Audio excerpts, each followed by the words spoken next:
Okay guys, good morning, good morning, good morning.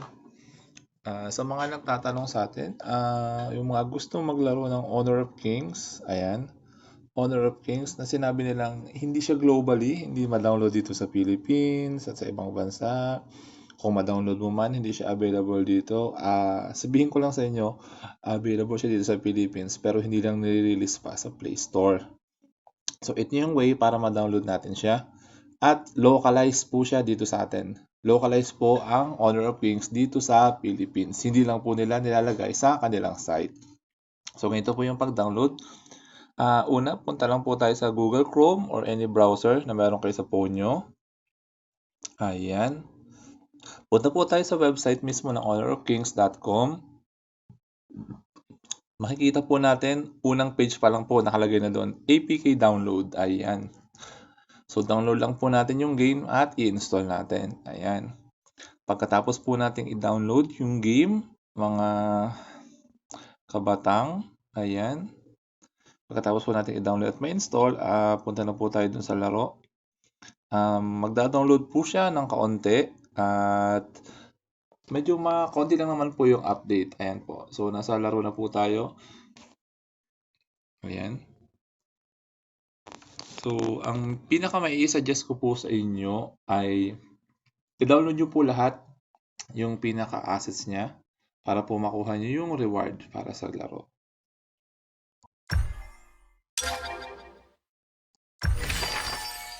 Once na na-download nyo na po lahat ang ating assets at lahat ng mga downloads, punta lang po tayo sa settings ng laro. Pag nasa loob na po kayo, i-link nyo po ang inyong social media. Yan. Yan po. Email or Level Up Infinite Pass po ang gamit ko and Google. After that, pwede nyo rin i-link pala ang mobile phone nyo kung gusto nyo. And after that, punta tayo sa download manager. Make sure na downloaded na natin lahat ang resources niya para hindi tayo magka-problem at madali tayo mag-adapt sa localization. Ayan. So ngayon po, ilo-localize na natin sa Philippines itong Honor of Kings. Punta lang po tayo dito sa settings, tapos dito po, Tools, Player Support Tools. Click nyo lang po yan at makikita nyo po dito ang Changing Region. Ayan po nasa baba. Changing Region, click lang po natin yan. Ayan po. When changing your region's assets, heroes, and skins that are not available in your country region will not be usable until they're officialized. So kung may binili kayong skin o ibang mga heroes na hindi available dito sa Philippines o sa US lang available siya, hindi po natin siya makakarry in dito sa Philippines hanggat hindi pa po siya na-launch dito. So yun lang po yung pinaka minor cons po niya. Pero other than that, wala naman po. So every 7 days lang po tayo pwede magpalit dahil po sa leaderboard. Ayan. Ayan.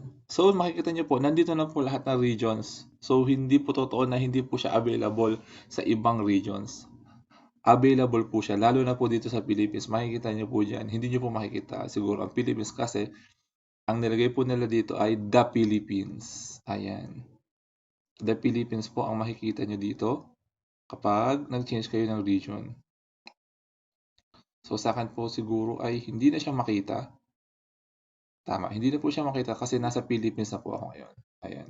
Naka-change na po ako sa The Philippines. May the po sa unahan yung ating bansa. The Philippines po ang nakalagay doon. So after next po noon, magre-restart po yung game at mag-change po siya ng localization ng server ng Honor of Kings dito sa Philippines. So maglo-localize po siya dito. So mga 5 minutes po, hindi po kayo makaka-login sa laro at ilo-localize po nila yung buong account nyo at mga asset at heroes nyo skins dito sa Philippines. Ayan. So after po no na makapag-change na kayo ng region at naka-login na po kayo, basta po 5 minutes po, almost gawin nyo po more than 5 minutes bago ulit kayo mag-login para talagang nakasync na po siya locally dito sa Philippines. Ayan. So after po nun, pwede nyo na pong palitan yung profile niyo. Ayan, pwede niyo po siyang edit po ninyo, pwede na palitan yung plan Cut me ninyo. some slack on my Yan, monthly makaka-pag nyo na po eval this siyang plan nyo time, dito sa please. Philippines at eto po, makikita na po natin ngayon ang mga cities natin dito. Ayan.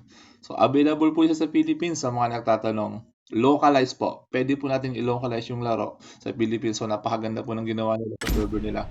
Pwede nyo i-localize nasan man kayo. Ayan. Yan po ulit, sa mga nagtatanong po, yun lang po yung way para maka-download tayo. Sa site lang po nila, hindi sa Google Play Store o sa iba pa. Direct lang po sa site nila, napakadali pong mag-download mga kaibigan. So, kayo na po ang bahala at kita-kita lang po tayo sa Honor of Kings. Salamat po. Sana po kalimutan niyong mag-subscribe at pag-like sa aking video, huwag niyo pong kalimutan. Peace out everyone!